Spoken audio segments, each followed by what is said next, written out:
ఉపాధి వశంపున. ఏది ఉపాధి అంటే ఏ ఉపాధిలో పడితే ఆ రూపం దాలుస్తుంది. సముద్రంలో పడితే ఉప్పు నీళ్ళు అవుతున్నాయి, మంచి నీళ్ళల్లో పడితే మంచి నీళ్ళు అవుతున్నాయి, పెంట భూమిలో పడితే పెంట నీళ్ళు అవుతున్నాయి.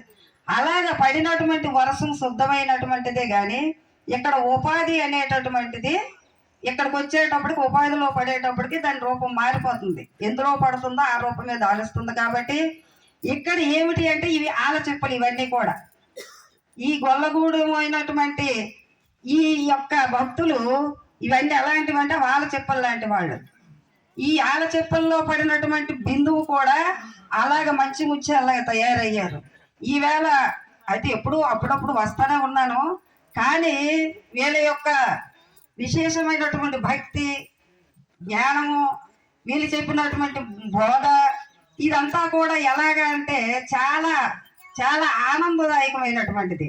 నేను నిన్న పొద్దున్న వచ్చాను, నిన్న పొద్దున్న నుంచి వింటానే ఉన్నాను. వీళ్ళ తత్వాలు, వీళ్ళ పాటలు, వీళ్ళు చెప్పినటువంటి వాక్యాలు అన్నీ కూడా చెప్పుకున్నాము, అన్నీ బాగానే ఉన్నాయి. అలాగే ఇక్కడనే కాదు, ఇంకా మా ఫోన్లో కూడా మా సోదరుల శిష్యులు కూడా చాలామంది ఉత్తీర్ణులు అయినారు. చక్కగా ఇలాంటి మార్గం తెలుసుకొని వీళ్ళు గొప్పగా సాధించి ఈ వృక్షాన్ని పోషిస్తారని ఆశిస్తున్నాం. ఎందుకు అంటే ఇది ఒకరితో పోయేది కాదు. మన వంశం ఎక్కడి నుండి వస్తుంది? శ్రీమన్నారాయణుడు, సూర్య భగవానుడు, యాజ్ఞవల్క్య మహర్షి, జనక చక్రవర్తి, శ్రీకృష్ణ పరమాత్మ, ఉద్ధవ, అర్జున, రుక్మిణి, అలాగా మన పెద్దలు శివరామ దీక్షితుల వారికి ఈవేళ మన గురువు గారు దాకా కూడా ఇది వచ్చినటువంటి మార్గం. కాబట్టి దీన్ని అనుసరించి ఈవేళ కొత్తగా చెప్పినటువంటిది కాదు.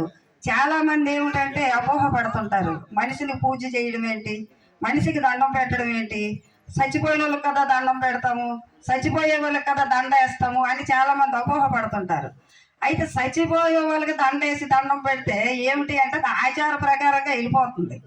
కానీ మనిషిని పూజిస్తేనే కదా, మనిషి వల్లే కదా మనిషి జ్ఞానం వస్తుంది.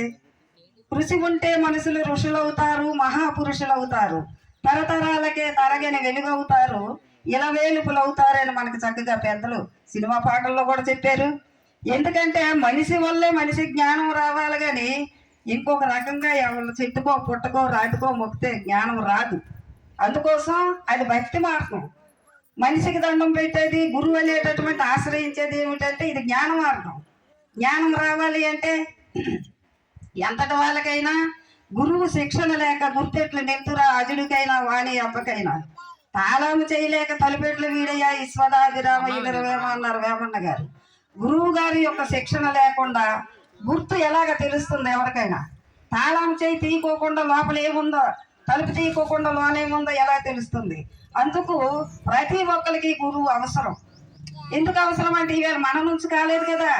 అలాగా రాముడు, శ్రీరామచంద్రమూర్తి వశిష్ఠ మహర్షి సేవ చేశారు. అలాగే శ్రీకృష్ణ పరమాత్మ సాందీప మహర్షి సేవ చేశారు. ఈవేళ మనం గొప్పవాళ్ళమా వాళ్ళకంట అంటే వాళ్ళకంటే మనం గొప్పవాళ్ళం కాదు. అంతటి వాళ్ళే ఆ సేవ చేసేటప్పుడు మనం చేయడం పెద్ద గొప్పతనం కాదు.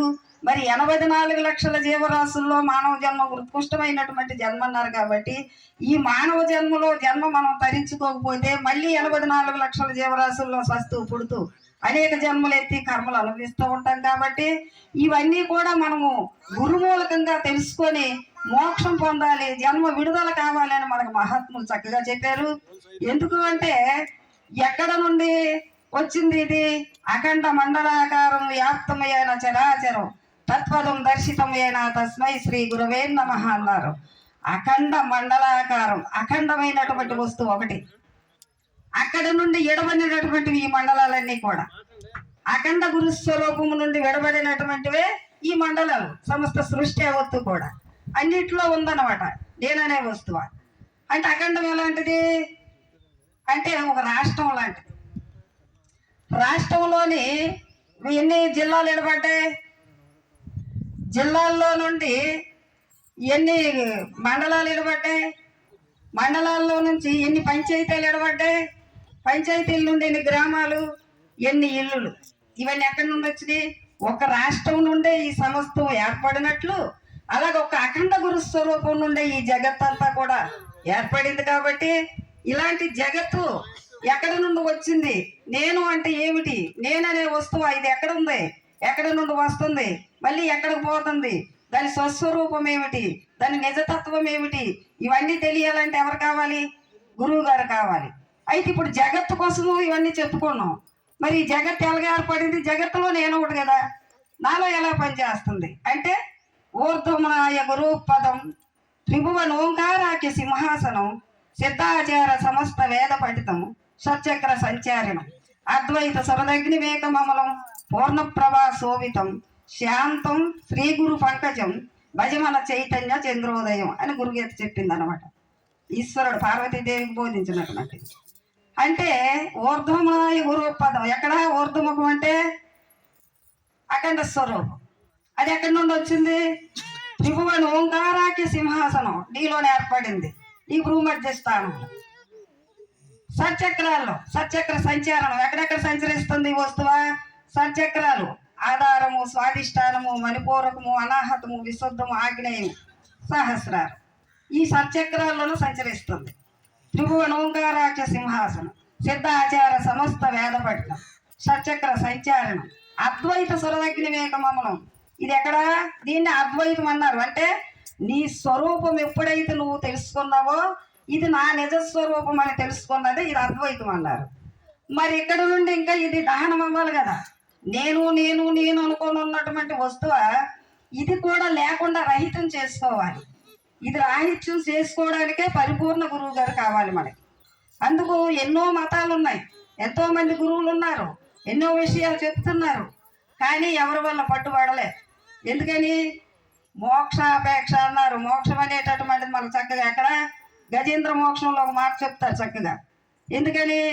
ఆ ఏనుగు నదిలోకి వెళ్ళి నీళ్ళు తాగడానికి దిగింది.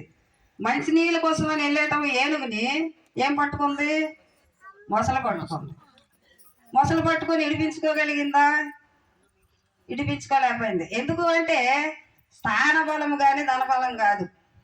నీటిలోన మొసలి నిగుడు ఏనుగు పట్టు బయట కుక్క చేత భంగపడి స్థాన బలము కానీ తన బలము కాదయ్యా ఈశ్వరాభిరామ ఇంద్రవేమ అంటారు.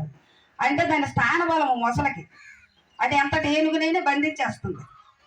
అయితే ఇప్పుడు ఈ ఏనుగు వెనకాల ఎంతో మంది భార్యలు, బిడ్డలు, దాని వెనకాల బోల్డ్ సైన్యం ఉంది. కానీ వీళ్ళందరూ రక్షించగలిగారా? రక్షించలేకపోయారు. ఎందుకని?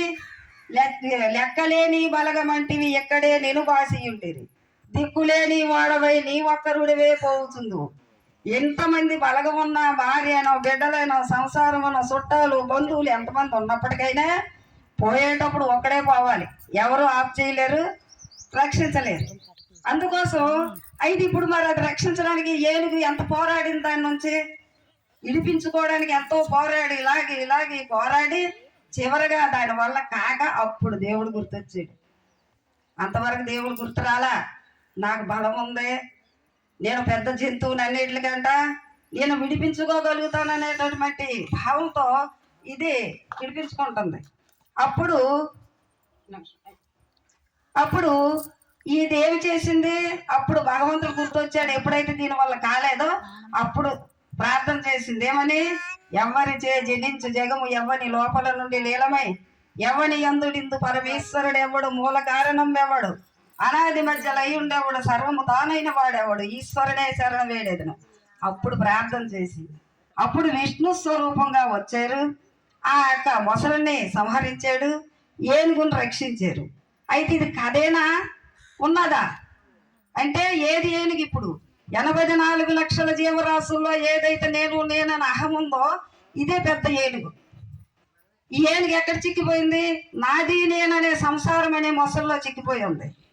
మరి ఇప్పుడు నాది నేననే ఈ సంసారం అనే మొసల్లో చిక్కిపోయినటువంటి నేననే అహంకారాన్ని ఎవరు విడిపించాలి?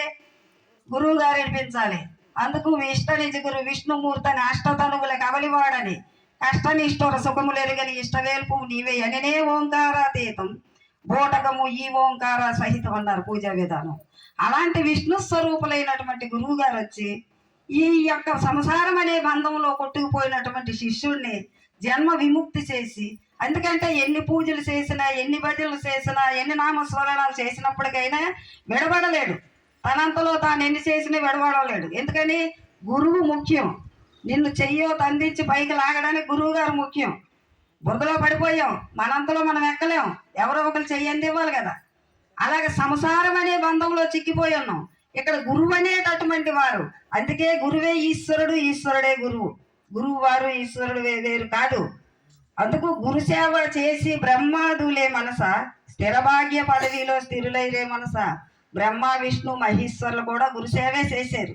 మహాత్ములు అనుకున్నటువంటి మనం ఎంతమందికి పూజలు చేసి ఈవేళ మన చేత పూజలు అందుకున్నటువంటి మహాత్ములు అంతా కూడా గురుసేవ చేసి వాళ్ళు గొప్పవాళ్ళు అయ్యారు తప్పితే ఎవరంతలో వాళ్ళు ఎవరు ఏది సాధించలేరు. కాబట్టి మరి ఇప్పుడు ఇదిగో మా సోదరుల అన్నయ్య గారికి చెప్తున్నారా, అధ్యక్షుల వారికి ఈ సభ చక్కగా నడిపిస్తారని కోరుతున్నాను.